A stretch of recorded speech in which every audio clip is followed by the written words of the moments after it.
નમસ્કાર દોસ્તો ઉનાળા દરમિયાન આપણા શરીરમાં પાણીની ઉણપ ઘણી બધી વખત જોવા મળે છે. આપણી હોઠ છે સુકાતા હોય, ગળું સુકાતું હોય, મોં સુકાતું હોય, બરાબર છે. પાણીની ઉણપના કારણે ઘણી વખત એવું થતું હોય કે આપણા અગ્નિ તત્વો આપણા શરીરમાં વધી જાય, પિત્ત તત્વો વધી જાય, બરાબર. અને આમ પણ ઉનાળામાં પાણીની ઉણપ ન હોય તો પણ અગ્નિ તત્વો અને પિત્ત તત્વો છે, પિત્ત જે પ્રકોપ છે એ વધતો હોય છે.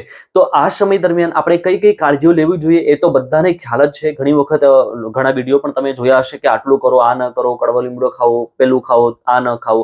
પણ એક ખાસ મુદ્રા છે એ હું તમને આજે શીખવું છું. એક ખાસ ક્રિયા જે તમને હું શીખવું છું, જે આપણા શાસ્ત્રોની અંદર બતાવેલી છે. એ ક્રિયા કરવાથી ચામડીના દરેક રોગ નાના મોટા હોય એ દૂર થાય છે. ચામડીના રોગો થવા પાછળનું કારણ લોહી પણ છે. પિત્તના કારણે પણ એ લોહી બગાડને પ્રકારની તકલીફ તમને જોવા મળી શકે. ખોરાક પાચન ન થાય એવું પણ તમને જોવા મળી શકે છે. લોહી બગાડ થવા પાછળનું કારણ કબજિયાત છે. કબજિયાત કયા કારણે થાય? પાણી તમારા બોડીમાં ઓછું હોય, પેટ વ્યવસ્થિત સાફ ન થતું હોય, આંતરડા સાફ ન થતા હોય તો કબજિયાત થાય. એનાથી લોહી બગાડ થાય, એસિડિટી, ગેસ, પિત્ત જેવી તકલીફો તમને આના કારણે થાય છે. તો આના માટે એક સમાધાન છે.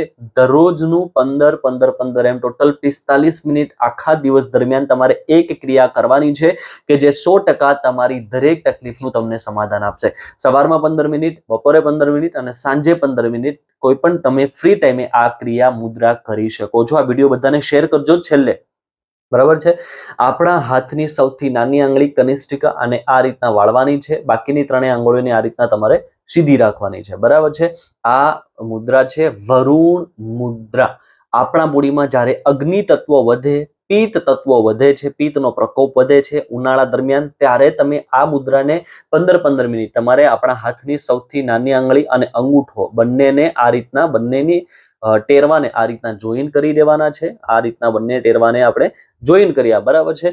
બાકીની આંગળીઓને તમારે સીધી રાખવાની છે. બાકીની આંગળીઓને આ રીતના સીધી રાખવાની છે. 15 મિનિટ સવાર, બપોર, સાંજ ગોઠણ ઉપર આ રીતના રાખી નીચે બેસવાનું છે. તો સૂતા સૂતા પણ તમે આરામથી વરુણ મુદ્રા છે કરી શકો. આ મુદ્રા કરવાથી આપણા શરીરમાં જળ તત્વ ધીરે ધીરે ધીરે વધે છે. જળ તત્વ વધે એટલે પેટ પણ વ્યવસ્થિત સાફ થાય, પિત્તની તકલીફ પણ ધીરે ધીરે છુટકારો મળે, અગ્નિ તત્વ જે વધેલું હોય એ પણ શાંત થાય.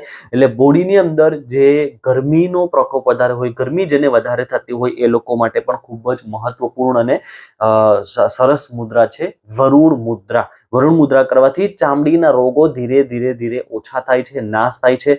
ધાધર હોય, ખજવાળ હોય, ખસ થઈ ગઈ હોય કે એવી કોઈ પણ નાની મોટી તકલીફો કે જે સોરાયસિસ છે, માથામાં ઉંદરી કે સોરાયસિસ થયો હોય, બરાબર, એ પ્રકારની તકલીફોનું સમાધાન છે એ વરુણ મુદ્રાથી મળે છે.